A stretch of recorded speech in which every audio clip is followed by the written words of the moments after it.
though the S&P 500 managed to close green for the month of July, a lot of stocks are not out of the woods yet. They are still at critical points, and if you're not prepared, you could get caught off guard. Last week, a lot of funds that were highly leveraged got liquidated. I'm a professional engineer and I've been day trading and investing for the past 4+ years. And in this video, I'll be going over the key economic reports along with the stocks I am watching so that you do not miss out on the opportunities that will be presented this coming week.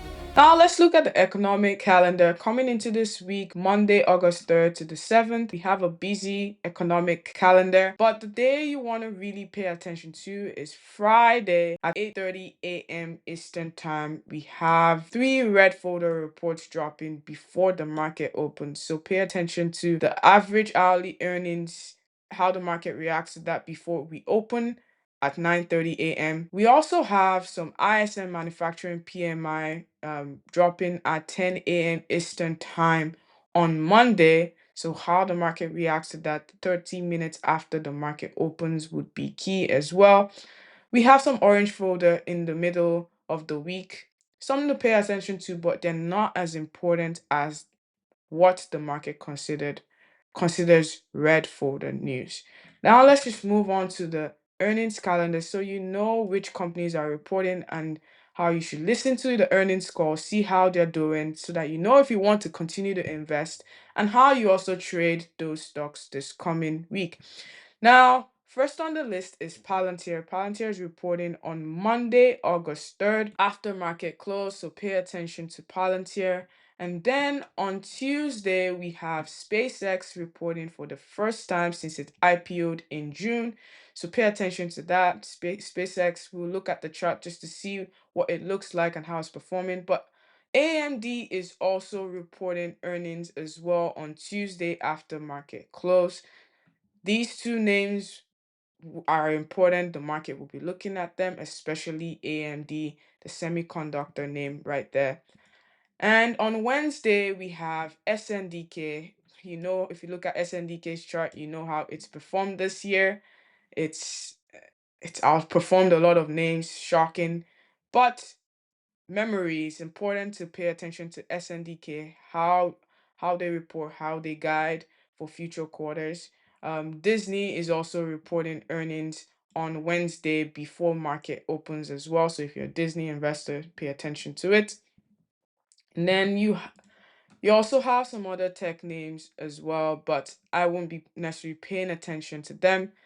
Let's move along and look at the charts and see what I'm watching and how I'm going to trade them this coming week. And as usual, I will update those in my free community on a daily basis. All right, let's look at SPY. Where do we go from here? Just looking at this chart, we have been chopping around, but we have just been playing key levels, and that's how I have been able to survive in the market. So now coming into this week, I want to see if SPY is able to hold above this Friday's high of 748.90. If it can do that, then there's a chance that SPY will gravitate towards the 750 area, 751 area.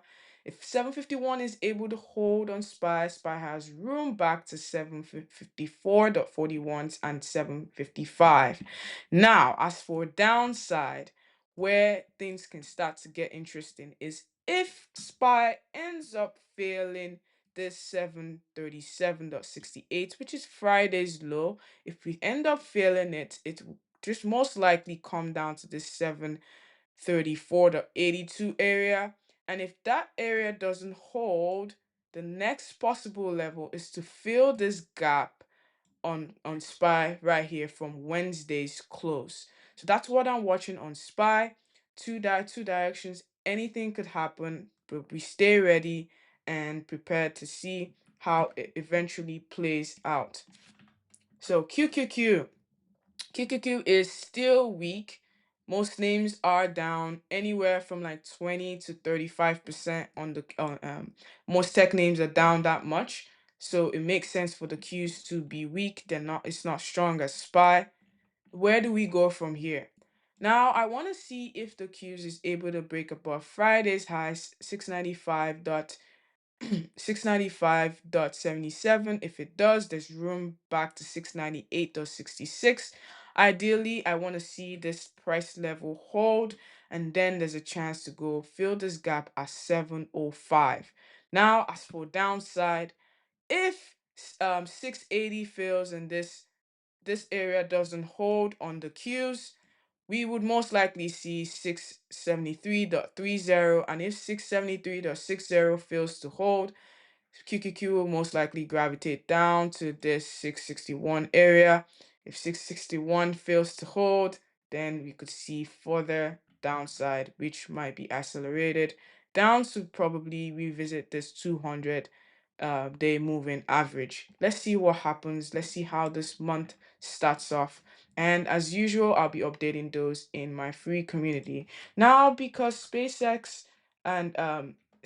is reporting earnings this week, let's look at what this chart has done. The last time I mentioned SpaceX in my video, I said if we break below this IPO low, we will go down into price discovery mode, which is what is happening right now on SpaceX.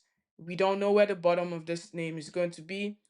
It has earnings. Let's see how the market reacts. If it ends up selling, this name could continue to sell down even into the 85, 80 level. Let's see what happens there. If it ends up holding this 108 support that it's trying to form right now, then we might see some pops into 120. But until earnings comes out, it's best to just wait and watch and see how they perform before even touching this name. Now, another name I wanted to talk about was Palantir. Palantir has been weak and just popping and selling and trapping both buyers and sellers. Where do we go from here? Until Palantir is able to realistically get above this area that it's been rejecting, this resistance area it's been rejecting, I believe that Palantir will most likely just stay sideways and be chopping in range. The only thing that can save this name right now is fantastic earnings, where we see a strong push towards the upside and then we can break out of this downtrend.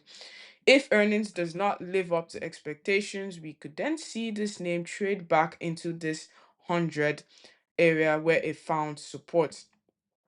Again, wait for earnings, see what happens, and we take it from there. Next name on the list is Nvidia. Nvidia failed the 200-day simple moving average, found support again, and is bouncing.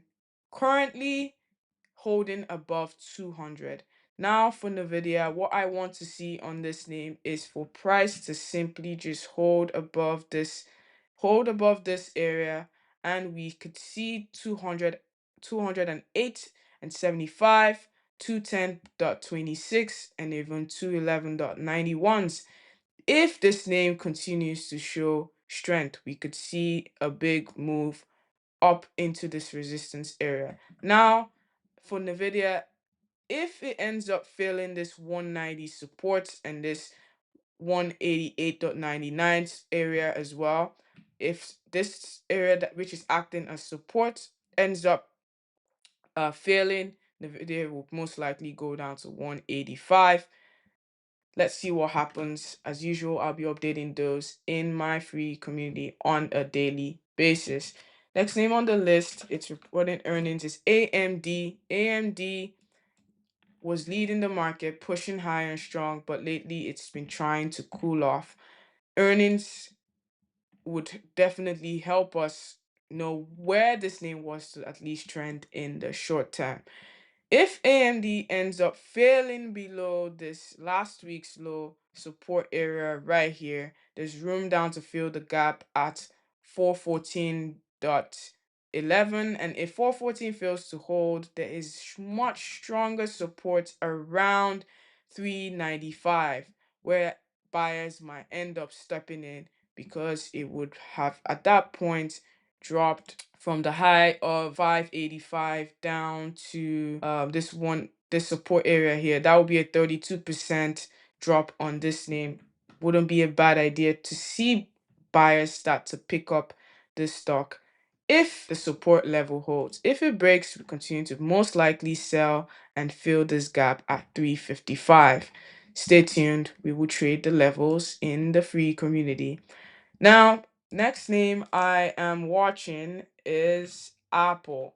Apple reported earnings last week, and although it was good, the market still sold the name because it had moved strongly into earnings. Now, where does Apple go from here? If Apple fails 300 support level that it's holding right here, Apple will most likely gravitate down to 293.68 and even 288. Now, if Apple decides to show strength and holds above previous day's high, there's a chance that Apple starts to gravitate into 314.92 and 319.35, and eventually it could come up and fill this gap. That will take a lot of effort, but it depends on the price action we see this coming week. Again, we'll play strength and the levels. We won't try to predict too much. It all depends on which scenario ends up playing out. Now we have INTC. INTC has been bidden up. It's down. It was down pretty bad last week. Again, from the highs, if we measure this move down to the lows of last week, that's a good 42.48% drop. If you believe in the company, this is a good discount because, again, it has much room higher. You can get more reward at this point, at these price levels. Again, but there's something that I want us to watch out for. If we end up failing this 81.80 level and this key support area of 79.62 on INTC, there is a gap. There's a big gap here all the way down to 66.85. Now, does it fill this gap? If it does, it also lines up with the 200-day simple moving average, which the investors pay attention to, and it could end up bouncing here. That's if we see a lot more selling below this 79.62 area. That's what I'm watching on Intel coming into this week. I would like to see Intel hold above 100, get to 104.41 before even starting to even see that, okay, buyers are stepping up at this point. If Intel doesn't want to sell lower and it decides to start showing strength from here, that would be great to see 100 reclaim. But if it ends up failing, then we'll most likely see this 66.85. That's it for this video. Thank you so much for watching. I will see you next week for a brand new video.